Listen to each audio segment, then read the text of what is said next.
بسم اللہ الرحمن الرحیم۔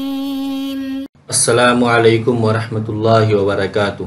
عزیز طلباء طالبات، بسم اللہ الرحمن الرحیم۔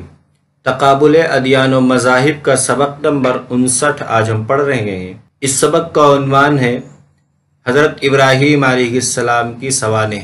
آج کے اس سبق میں ہم یہ سمجھیں گے کہ حضرت ابراہیم علیہ السلام کب پیدا ہوئے، کہاں پیدا ہوئے، آپ کے والد کا کیا نام تھا، آپ جس قوم میں پیدا ہوئے وہ کون لوگ تھے، پھر آپ نے تبلیغ کیسے کی، آپ کے مناظرے کس سے ہوئے، پھر آپ نے ہجرت کی کیسے، کہاں کہاں ہجرت کی، پھر اس کے بعد آپ وفات کہاں ہوئی۔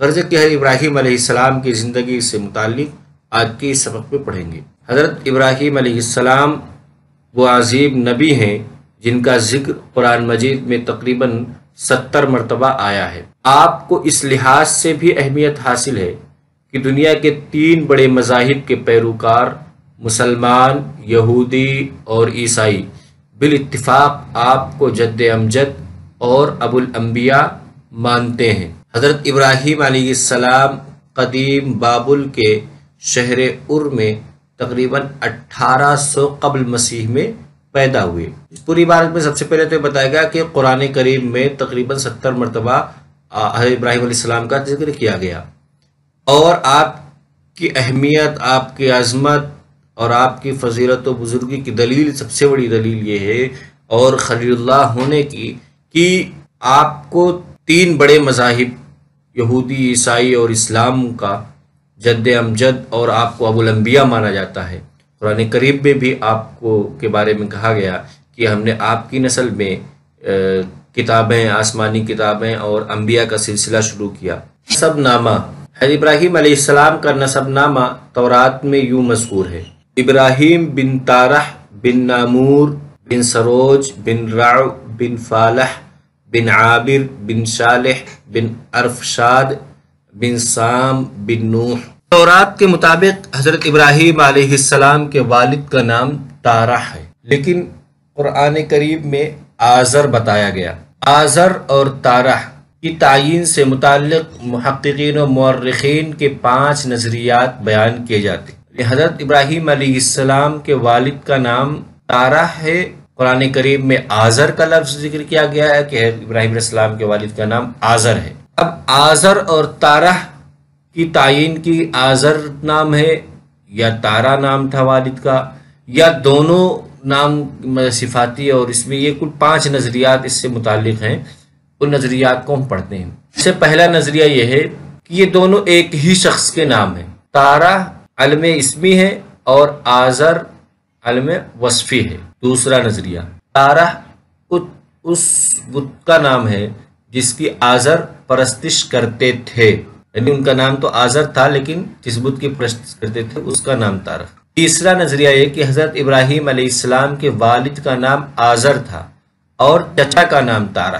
چوتھا نظریہ، اصل نام تارق تھا، عربی زبان میں آ کر آزر بن گیا۔ پانچواں نظریہ، کلدانی زبان میں سب سے بڑے پجاری کو آزر کہتے تھے، اس لیے تارخ کو بھی آزر کہا جاتا ہے۔ سب سے پہلے یہ بات کہ تارخ اور تارح، یہ علامہ زرقانی نے تارخ لکھا ہے، تو چاہے تارح پڑھیں یا تارخ پڑھیں یہ ایک ہی چیز ہے۔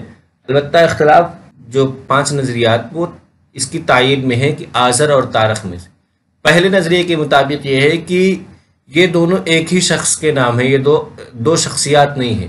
علم اسمی جو ہے وہ تارا ہے اور ایک وصفی نام آزر ہے۔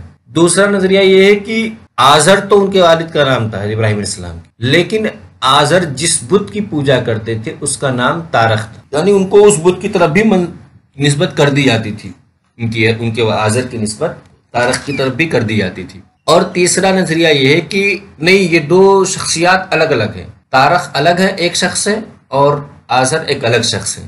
آزر تو والد کا نام تھا اور تارح یا تارخ یہ چچا کا نام تھا۔ اور چوتھا نظریہ یہ ہے کہ نہیں، یہ زبان کی تبدیلی سے یہ تبدیلی آئی ہے کہ اصل نام جو ہے وہ تارخ ہی تھا، لیکن تارخ کو جب عربی میں لایا گیا تو اس کو آزر لکھا جانے لگا۔ پانچواں نظریہ یہ ہے کہ یہ لفظ جو ہے یہ کلدانی زبان کا آزر، اور جو سب سے بڑا پجاری ہوتا ہے اس کو آزر کہتے تھے، یعنی تارخ تو ان کا اصل نام ہے، وہی وصفی نام جو ہے یہ آزر پڑ گیا۔ سب سے بڑے پجاری ہونے کی وجہ سے ان کو آزر بھی کہا جاتا تھا اور اصلی نام تارخ تھا۔ یہ 5واں نظریہ ہے۔ بعثت، جب حضرت ابراہیم علیہ السلام سن رشد کو پہنچے تب آپ نے شرک کے خلاف آواز بلند کرنی شروع کی۔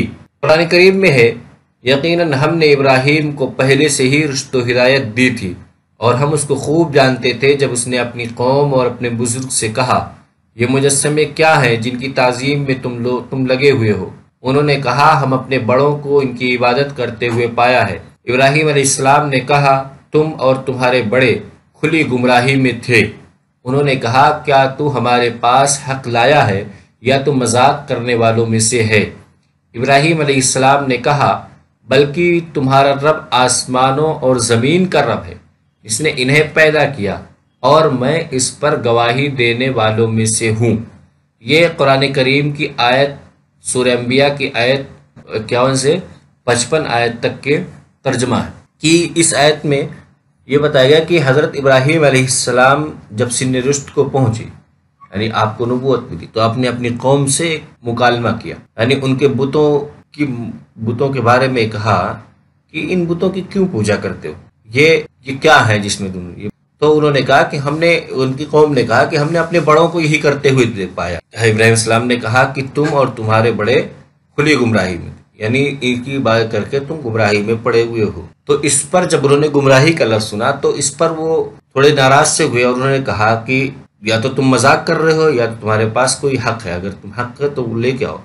تو ابراہیم السلام نے کہا کہ تمہارا رب تو وہ ہے جو زمین و آسمان کا رب ہے، جنہیں زمین آسمان کو پیدا کیا، اور میں خود اس پر گواہی دینے والا ہوں، یعنی اپنی بات توحید کی دعوت ان کے سامنے پیش کی ابراہیم علیہ السلام نے۔ حضرت ابراہیم علیہ السلام کی قوم بت پرستی کے ساتھ کواکب پرستی بھی کرتی تھی۔ ان کا یہ عقیدہ تھا کہ اجرام فلکی ہی رزق، نفع، ضرر، حصالی اور بارش وغیرہ کا باعث ہے۔ ان کے کواکب پرستی کے عقائد کو باطل قرار دیتے ہوئے آپ نے اپنی قوم سے وہ مشہور مکالمہ کیا جس میں آپ نے چاند اور سورج کے نکلنے اور ڈوب جانے پر کہا کہ کسی قانون میں جکڑے ہوئے ہیں اور قانون میں جکڑی ہوئی چیز معبود نہیں ہو سکتی۔ حضرت ابراہیم علیہ السلام بت پرستی کی جو قوم تھے، ابراہیم السلام کی قوم، وہ بت پرستی کے ساتھ ساتھ ستارہ پرست بھی، نجومی بھی تھے۔ ان میں وہ ستاروں کی چال دیکھ کے بتاتے تھے کہ بارش ہوگی، کہ نفع ہوگا، نقصان ہوگا، احسالی پڑے گی کہ نہیں پڑے گی، یہ تمام چیزیں وہ کرتے تھے۔ اس کو یعنی انہوں نے ایک طرح سے اس سے نفع نقصان وابستہ کر لیا تھا اور اس لیے اس کی پوجا کرتے تھے، سورج چاند کی۔ اس کو باطل بتانے کے لیے حضرت ابراہیم علیہ السلام نے کہا کہ ایک دن اسے اوپر آسمان کی طرف دیکھتے ہوئے کہ یہ سورج چاند کو دیکھا کہ یہ تو بہت روشن ہے، پوری دنیا میں روشنی اس کی پھیلی ہوئی ہے اور اتنا دور ہے، اتنا ٹھنڈ ہے، موسم اس کی وجہ سے کتنا اچھا رہتا ہے رات میں۔ تو یہ تمام چیزیں غور کرنے کی یہ اتنا مفید ہے، یہ خدا ہوگا۔ لیکن وہ ڈوب گیا صبح میں۔ پھر صبح جب سورج نکلا تو حضرت ابراہیم السلام نے کہا سورج تو اس سے بھی بڑا ہے، اس سے بھی زیادہ اس کی تیز روشنی ہے، تو جب یہ اس سے بڑا ہے تو یہ خدا ہوگا، یہ بڑا ہے تو یہ خدا ہوگا۔ لیکن شام ہوتی ہوئی وہ بھی ڈوب گیا۔ تو ابراہیم السلام نے کہا جو ڈوب جائے اس کا مطلب یہ ہے کہ یہ نکلتے ہیں ڈوبتے ہیں، اس کا مطلب یہ ہے کہ کسی نظام کے تحت بدھے ہوئے ہیں، ان کا ایک متعین وقت ہے، ان کو کسی سسٹم میں رکھا گیا ہے، اس سسٹم کے تحت یہ چلتے ہیں۔ جب آپ کی قوم اس دلیل قاطع کو سن کر بھی سورج اپنے عمل سے باز نہ آئی ہے، تو ایک بار آپ فکس ٹائم دے رکھا ہے اور بہت ساری کام میں لگا رکھا ہے، وہ سب اپنے اپنے کام پہ چلتے رہتے ہیں۔ تو اور سب کو توڑ کر ابراہیم نے کہا کہ بڑے بت کے گلے میں جکڑے ہوئے ہیں۔ جب قوم پوجا کے لیے ٹائم پہ نکلے تو یہ منظر دیکھ کر دنگ رہ گئے، اور جو کسی قانون میں پھنس جائے، جکڑ جائے اور تو جکڑی ہوئی چیز کا مطلب یہ ہے کہ وہ مجبور ہے، اس بارے میں پوچھا گیا دائرے سے نہیں جواب دیا، اور جو گلے میں دہاڑی لڑکی معبود اور خدا نہیں ہو سکتا۔ اس طرح سے اس کا بتلان آپ نے تنظیم کیا تھا کہ جو خود اپنی حفاظت نہیں کر سکتے اور نہ ہی وہ کسی بات کا جواب دے سکتے ہیں، تو یہ کیسے معبود ہو سکتے ہیں؟ یعنی بت شکنی کا وہ مشہور واقعہ قرآن کریم میں اس کا تذکرہ ہے کہ آپ نے سارے بت توڑ دیے اور جو سب سے بڑا بت تھا اس کی گردن میں کڑاہی لٹکا دی، اور جب وہ واپس آئے وہ لوگ کہیں خاص موقع پہ کہیں گئے ہوئی تھی ان کی قوم، اور واپس آ کر کے یہ منظر دیکھی، اور تو منظر دیکھ کر کے انہوں نے پہلے تو بہت واویلا کیا، پھر اس کے بعد یہ سوچا کہ اچھا اس کے بارے میں تفتیش کی جائے کہ یہ حرکت کس نے کی۔ تو بالاتفاق سب کی رائے تھی کہ وہی ہمارے بتوں کی مذمت کرتا ہے، وہی اس سے نفرت کرتا ہے ان چیزوں سے، تو اسی نے یہ حرکت کی ہوگی۔ اور جب بلا کر کے پوچھا تو آپ نے کہا کہ ان کے بڑوں سے، اس کی جو بڑا ان کا ہے اس سے پوچھ لیجئے۔ اصلاً یہ تنزیہ جواب تھا کہ جب یہ سب سے بڑا جو ہے یہ اپنی حفاظت نہیں کر سکتا، اس نے توڑتے ہوئے دیکھا، تو یہ جب یہ اپنے لوگوں کی حفاظت نہیں کر سکا اور خود نہ بول سکتا نہ بتا سکتا ہے، یہ کیسے آپ کی حفاظت کرے گا؟ یہ کیسے معبود ہو سکتا ہے؟ اصلاً بت پرستی کی تردید کرنی تھی، اس لیے آپ نے بت شکنی کی، ایک طرح سے اپنی نفرت کا اظہار کیا۔ پھر بادشاہ سے مناظرہ۔ جب حضرت ابراہیم علیہ السلام کے اس عمل بت شکنی سے آپ کی قوم بہت برافروختہ ہوئی، پھر آپ کو نمرود بادشاہ کے دربار میں مناظرے کے لیے بلایا گیا۔ یہاں بھی آپ نے مناظرہ کرتے ہوئے نمرود سے مطالبہ کیا کہ اگر وہ بھی خدائی صفات کا حامل ہے تو سورج کو مغرب سے نکال کر مشرق میں ڈبوئے، جس سے وہ اس قدر غصہ ہوا کہ آپ کو آگ میں جلانے کا فیصلہ کر لیا۔ یعنی حضرت ابراہیم علیہ السلام نمرود کے دربار میں بلائے گئے تو اس نے پوچھا کہ تمہارا خدا رب کون ہے؟ تو ابراہیم علیہ السلام نے پہلے جواب دیا کہ وہ ہے جو زندہ کرتا ہے اور موت دیتا ہے۔ تو اس نے دو آدمی کو بلایا، ایک کو قتل کر دیا، ایک کو چھوڑ دیا، اور کہا کہ میں بھی یہ کام کرتا ہوں۔